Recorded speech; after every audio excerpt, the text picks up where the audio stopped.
Hey, what is up, everybody? This is Stevie Breach coming to you here with a backyard review. We had the early start time here on the West Coast, 3 o'clock. Of course, WWE is flying back over from Saudi Arabia. They're doing the show in Pittsburgh tonight. They have 4th of July on Friday, so they decided not to do the live SmackDown. And they're doing a double taping in Pittsburgh, which is honestly pretty cool. And the fact that Netflix finds a way to let us watch the live show instead of like what happened with the Saudi Arabia SmackDown, where they just came out and told you like, hey, we got a new woman's United States champion hours before the show happened, because the United States doesn't have live SmackDown because we are still on the USA deal and not on the Netflix deal. I know there's a way with a VPN, whatever the hell that thing is. I'm a little bit old for that you can you'll find a way to tell the internet that you live somewhere that you don't live, but that sounds like a lot of work just to watch SmackDown. But tonight's Raw, honestly, really good. A lot of little things. Nothing really big, nothing huge, but overall a really good show. Show opens with Io Sky challenging Rhea Ripley, saying that she wants to fight the best for Evolution 2, which is going to be coming up on Sunday. I'll tell you the truth, it's going to take a lot more to get me to watch that show.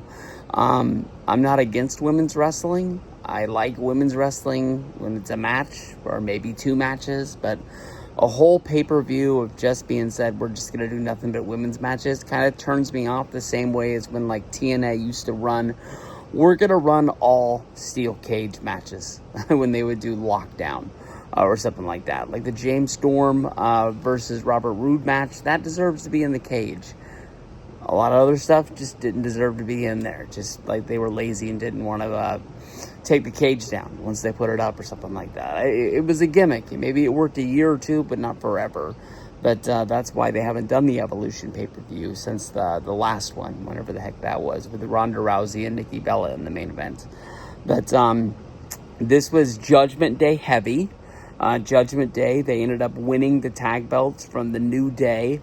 You could really tell, from the beginning. The match wasn't like a slam dunk, match or anything like that, but you could feel it from when the New Day not getting an entrance, just being in the ring, reminding you a lot of like WWF superstars back in the day when like the guys would just miraculously get warped into the ring or something like that. But Judgment Day wins the titles. Once they win the titles, they get in the back and they talk to Adam Pearce and Nick Aldis about the women's belts, and they basically say that you shouldn't have to go out of your way to have a tournament or anything like that. Just give the belt to Roxanne and Raquel, because Raquel doesn't deserve to lose it just because of Liv's injury. They say that, hey, that makes sense. Judgment Day could hold the women's tag belts, but you guys are going to be defending it right off the bat. 4-corner tag team match at Evolution. The only thing we know is that the Judgment Day women are going to be in the ring as the champions. Monday Night Raw, SmackDown, and NXT are all going to name teams that will be going into that match. The only tag team, like women's tag team, that I can really think of is a team that hasn't really been used in a long time, and that's Natalia's team. You kind of see them in the back in like big nets. I'm guessing, to get Natalya on the show, that's where you use her. For SmackDown, for Raw, I don't even know, because it seemed like, Bayley and Lyra were a team. They spontaneously combusted tonight.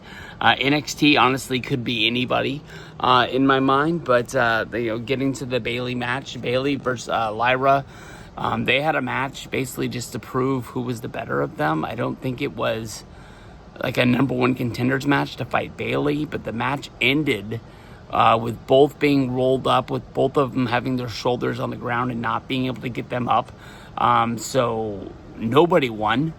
So I'm guessing this is really pointing towards them having some sort of like a three-way with Becky at Evolution. I think that has to be where they're going. We'll have to see if that's what's going down. From there, Karrion Kross, he beat up Sami Zayn in the back, throwing him into like a whole bunch of the stage sets and stuff like that, injuring his ribs. He had to get taped up.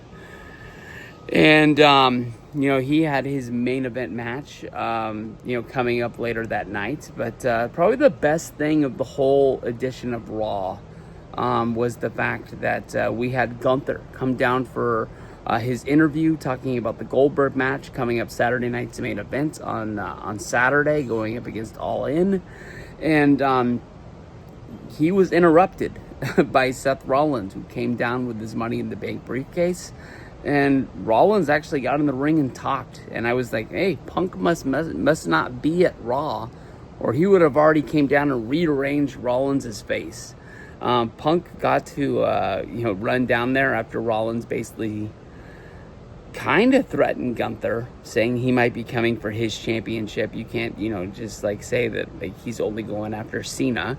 But he kept it Monday Night Raw, because when this whole feud started happening with Braun Breaker and Rollins coming together, they kept on saying that they wanted to just run Monday Night Raw. They almost didn't sound like they didn't want to run WWE. You remember that one point they challenged Braun Breaker versus Sami Zayn, but said Sami could get out of the match if he took a trade to SmackDown, and he would even make sure that Sami was granted a championship match as a favor for leaving Raw. And so that made me think he just cared about Raw. But ever since then, he's kind of been popping up, and he's been in the picture with Cena. He even came out during the Night of Champions match. But very soon after, they got all their words out, Punk came running down, slid into the ring, and then Rollins and Punk just started fighting. They just started going at it, throwing punches. Gunther stood back in the corner. He basically had his hands up like, I got nothing to do with this. This is not my fight. At one point, Rollins was able to get free of Punk. He jumped the rail, ran up the ring, and at that point, Punk got in Gunther's face, shoved him. Gunther fell to the ground. He told Gunther, like, you stay out of my business, and I'll stay out of yours. So I don't know if that means we're going to be seeing, like, Punk versus Gunther be teased somewhere down the road, but he did say, you stay out of your business, I'll stay out of yours. So maybe he wants no part of Gunther as of right now. But at the top of the aisle where Rollins ran to, he was kind of standing there watching everything unfold, because he wanted to see if Punk and Gunther were going to fight, to basically see if Punk basically got a different direction to go to, and he was going to be feuding with him, and then Rollins would be scot-free of the CM Punk Fight Forever deal. But LA Knight came up from behind, tapped him on the shoulder, then they started fighting. We're going to be getting LA Knight versus Seth Rollins at Saturday night's main event. That match has disqualification written all over it. They pretty much told us already. CM Punk came up, got in LA Knight's face, basically said that Rollins is his. He should wait in line. LA Knight basically said that the line starts behind him, that he could have, I think he said, you can have him 6 nights a week, but at Saturday night's main event, I'm the front of the line. So I think, no doubt in my mind, Punk's going to come down and get involved in that match, because he wants a piece of Rollins. I think Punk versus Rollins SummerSlam definitely is the direction we're going. And at that point, maybe that is where we finally see Roman Reigns makes his return, where he comes down and busts up that match.